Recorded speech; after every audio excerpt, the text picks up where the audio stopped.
今天讲一部来自于西班牙的惊悚悬疑片，它深度挖掘了人性的另一面，也深刻批判了爱情中存在的劣根性。剧情全程跌宕起伏，不看到最后1秒，几乎很难猜出结局的走向。故事从这个名叫尼克的男人开始讲起。半个月前，他的女友留下一段分手视频，然后悄无声息地选择了离开。尼克对此非常伤心，不过现在的他已经想通了。驱车来到附近的酒吧，尼克想在这里告别曾经的过去，回忆起与女友之前的点点滴滴。尼克忍不住流下了眼泪。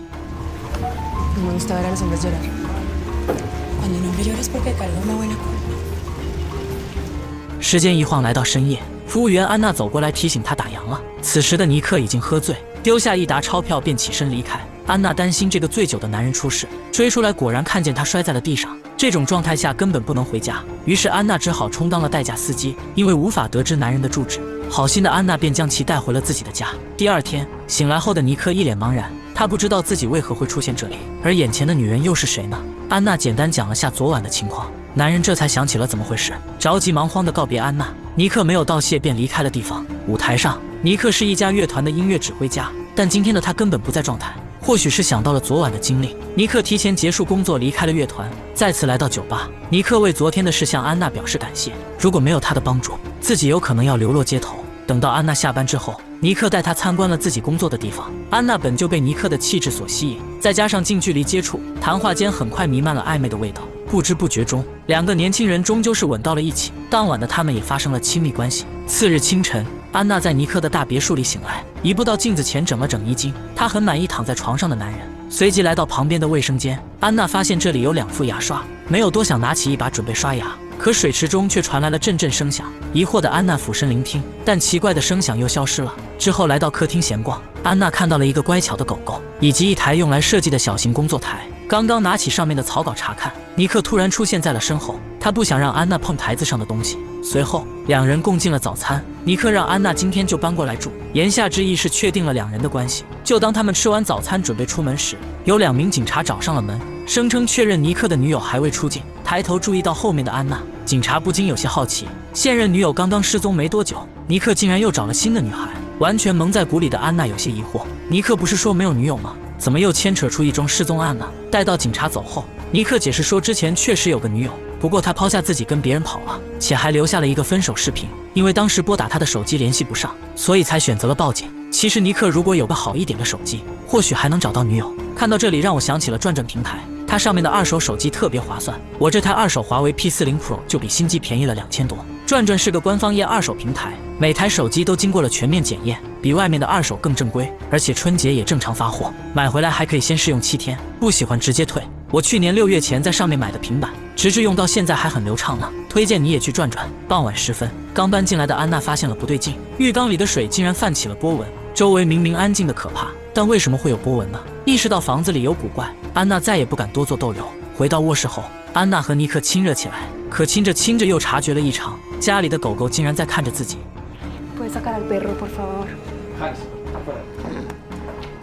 夜晚，在安娜工作的酒吧里，几天前上门的警察找了过来，原来他曾经追求过安娜，但女孩根本不给他机会。妒忌满满的警察嘲讽安娜，终于如愿以偿找了个有钱人。安娜摆出一副反击的姿态，她就是要找个有钱人。第二天，别墅里再次发生了奇怪的事。安娜洗澡时不敢再用浴缸，而是改成了淋浴，但不知道为什么，水温突然变得奇烫无比，以至于让安娜尖叫连连。出来后对着镜子查看，肩膀上果真被烫伤了。这时水池中又传出声响，仔细听就好像有人在大声呼喊。吓坏的安娜瞬间汗毛直立，蹑手蹑脚地想退出卫生间。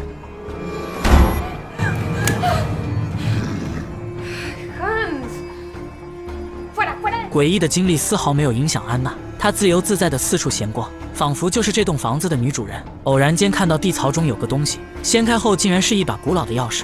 安娜觉得钥匙的造型很别致，看起来就像是一条项链，毫不犹豫地将其挂在胸前。可这时整栋房子发生了停电，紧接着各种声响涌入进来，本就紧张的安娜瞬间不知所措，慌乱中还摔在钢琴上晕了过去。等到安娜缓缓醒来，尼克已经来到了她的身边。安娜说房子里可能有鬼，还讲了一遍自己遇到的经历。为了证明所言非虚，安娜带尼克来到了卫生间，俯下身子仔细聆听，果真能听到奇怪的声响。尼克猜测是水管工作时的震动，于是便对着水池吓唬了几句，然后起身安抚女孩不要太过担心。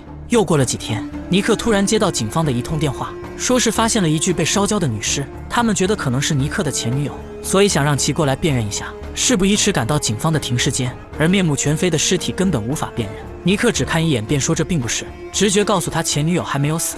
这个举动让警方不禁疑惑，为什么尼克会这么肯定呢？一无所获地回到家中，刚进门的尼克听到安娜在讲话，还清晰地听到了一句对不起。Hola. ¿Con quién hablabas? ¿Qué ha pasado afuera? Con nadie. Estaba... 安娜岔开话题询问尼克，刚才去辨认的尸体是不是前女友呢？尼克说结果是什么不再重要，重要的是现在的他只爱安娜。安娜听后很是感动，情不自禁地送上了香吻和拥抱。在他望向镜子的同时，一个可怕的真相才被慢慢揭开。原来，此刻镜子的后面正是尼克的前女友。这到底是怎么回事呢？尼克的前女友为何躲在镜子后面呢？几个月前，女主贝拉是一名才华横溢的设计师，尼克则是一名年轻有为的音乐指挥家。两人本是一对令人艳羡的情侣，但命运的齿轮却突然发生了改变。这天，尼克声称要去哥伦比亚工作，时间是1整年。他想让女友跟着一同出国，这样就能化解两地分居的煎熬。贝拉听后犹豫了很久，但最终还是答应了男友的请求。事情按照计划进行得很顺利，尼克在哥伦比亚表现得十分出色，他的实力也得到了乐团的肯定。为了方便之后的工作和生活，贝拉在郊外租了一栋独立别墅。房东太太是一个谈吐随和的人，表示平时住在市区的小公寓，而这里只有周末才会过来居住。因为1个月后要回德国生活，所以才想着将房子租赁出去。如果贝拉愿意的话，可以随时搬进来住，不过前提是必须照看他的狗狗。听到这里的贝拉欣然接受，坦言自己没有任何问题。稍后时分，贝拉和尼克搬进了别墅，两人还精心布置了属于自己的小窝。看似完美的生活即将步入正轨，可他们却未能心如所愿。次日，贝拉来到乐团想给男友惊喜，但推开门后却是一场惊吓。尼克的房间里竟然坐着一个女人，她是乐团的小提琴手，会时不时的过来找尼克交流。贝拉已经不止一次见过这个女人，第六感告诉她尼克一定存在问题。第二天，贝拉偷偷翻开了男友的手机，正如猜想的一样，手机里果然有数不清的暧昧。怒火中烧的贝拉本想隐忍，但她根本没了心思在做设计。就当尼克准备出门上班时，贝拉强装镇定表达了愤怒。尼克听后承认跟那个女人有过交往，但现在的两人已经没有关系。虽然得到了男友的肯定答复，可贝拉隐约觉得事情并非这般简单。1个月后，房东太太过来和贝拉告别，谈话间聊到了彼此的伴侣。贝拉说自己背井离乡跟随男友，谁知道他竟然跟别的女人打情骂俏。有时候真想不辞而别，或许就能考验男友到底爱不爱自己。当听完贝拉的情感苦恼后，房东太太很是同情，随即说出了自己的一个秘密，表示贝拉可以用来测试男友。原来这栋别墅还有一间密室，它的入口就在卧室书架的后面，插入钥匙转动一圈，旁边的镜子就会变成一扇暗门。依据描述，房东太太的丈夫曾经得罪过人，所以才建造了这间密室。里面不仅能够完全隔音，且所有玻璃都是单向透明的钢板，墙壁上有一个简易发电机，可以维持内部的基本照明。最重要的是，里面还设计了一个扩音器，它能清晰地听到外面的任何动静。除此以外，暗室里还有马桶、休息用的床铺以及洗漱用的水池。房东太太告诉贝拉，这个暗室的秘密只有她知道，希望贝拉不仅能管理好房子，也要妥善做好保密措施。之后，房东太太离开了别墅，她今晚就要飞往德国。接下来的日子平淡如水，但贝拉的内心却越发的不再平静。想到这栋房子的秘密，贝拉决定制造失踪测试男友。终于在某一天拿出相机，贝拉非常认真地录了一条分手视频，然后又将自己的东西搬进了密室。这时尼克已经回到了家，贝拉只好慌忙整理现场，并快速写了一个便签，最后才急匆匆地钻进密室。回到家的尼克很快察觉了不对劲。当看完女友的分手视频，尼克赶紧翻看衣柜，而衣柜里的衣服果然没了。这下让躲在密室的贝拉暗自窃喜，她倒要看看失去自己的男友会是什么反应。慌张的尼克来到卫生间查看，发现最常用的手霜竟然没有拿走，猜测女友可能是在吓唬自己，于是连忙拨通了对方的电话，但电话的另一头却无人接听。在确认女友确实已经离开后，尼克愤怒地将花丢在了镜子上。此时的贝拉意识到考验是该停止了，慌忙转身去拿钥匙开门，然而无论他怎么找都未能找到。猛然间脑海里闪过一个画面，原来贝拉刚才将钥匙落在了外面。预感不妙的贝拉急忙拍打玻璃，她多么希望男友能够发现自己。密室的隔音效果非常的好，外面的尼克根本听不到任何动静。贝拉尝试拨打电话，可电话一点信号都没有。之后贝拉又试着撬动门锁，试着用重物敲打玻璃，可拼尽全力也未能发出一丝动静。正所谓不作死就不会死，贝拉亲手为自己打造了一个牢笼。也不知道过了多久，身心力竭的贝拉忽然醒来，她看到男友又返回了卧室。尼克应该是想尽了办法寻找，但他怎么可能会找得到呢？无奈的贝拉痛苦不已，此时的她只能眼睁睁地看着男友。几天后，饥肠辘辘的贝拉找到了一些过期罐头，只是尝了一口便尽数吐掉，转身拧开水管漱口，怎料出来的水竟是污水。没有办法，贝拉只能强忍着接受。在之后的日子里，贝拉吃光了密室的罐头，而她的身体也越来越虚弱。不知从哪儿找了一把勺子，她想凿开墙壁向外界呼救。为了能够激励自己活下去，贝拉每天都会拿出和男友的合影，然后回忆两人曾经的美好。这天，尼克再度拿出贝拉的分手视频，然后说了一句“祝你幸福”。此话一出，让贝拉惶恐，立刻想到男友可能要放弃自己，追着尼克来到卫生间。贝拉着急地踢向水管，大喊大叫。正是这个举动，水池里的水竟然出现了波纹。惊喜的贝拉立刻重新敲打，但迟钝的男友并没有察觉，眼睁睁地看着机会从面前溜走。贝拉只能发出痛苦而又绝望的吼叫。等到尼克再次回来时，贝拉被眼前的一幕惊呆了。尼克竟然带回来一个陌生女人，而且还当着她的面秀起恩爱。此情此景让贝拉痛不欲生，缠绵的叫声也让其掉入了深渊。不知不觉中，贝拉对这个女人充满了敌意。次日清晨，当安娜来到卫生间洗漱时，贝拉隔着玻璃怒骂对方，表示用的牙刷是自己的。幸运的是，安娜竟然听到了贝拉传出的呼救，虽然听不清到底是什么，但让贝拉看到了一丝希望。在接下来的时间里，贝拉用勺子继续挖掘墙壁，可挖着挖着碰到了钢筋，而这个位置正巧是浴缸的底部。贝拉知道再也挖不动了，但也让安娜在洗澡时察觉了古怪。之后，贝拉发现密室的阀门可以控制水温，于是坏笑着将洗澡的安娜烫伤。对她来说，这是某种意义上的反击和报复。稍后时分，安娜偶然间发现了钥匙，贝拉也终于看到了希望的曙光。现阶段只要引导安娜找到钥匙孔，那么自己就有获救的可能。然而此时突然断电，惊吓过度的安娜竟然晕了过去。随后尼克回家唤醒安娜，安娜也带她来到了卫生间。隔着一层玻璃，尼克的嘴脸让贝拉再次失望，自己怎么会爱上这样的渣男呢？又过了几天，尼克突然接到警方的一通电话，说是发现了一具被烧焦的女尸。尼克听后准备去趟警局，安娜则留下来等待消息。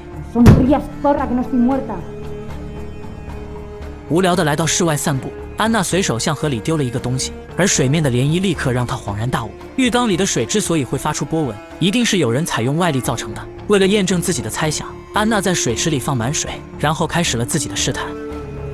Empieza.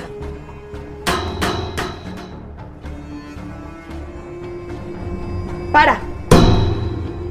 安娜瞬间惊骇不已，难道这栋屋子里还有其他人吗？ No pares ahora. Fabiana, vuelve.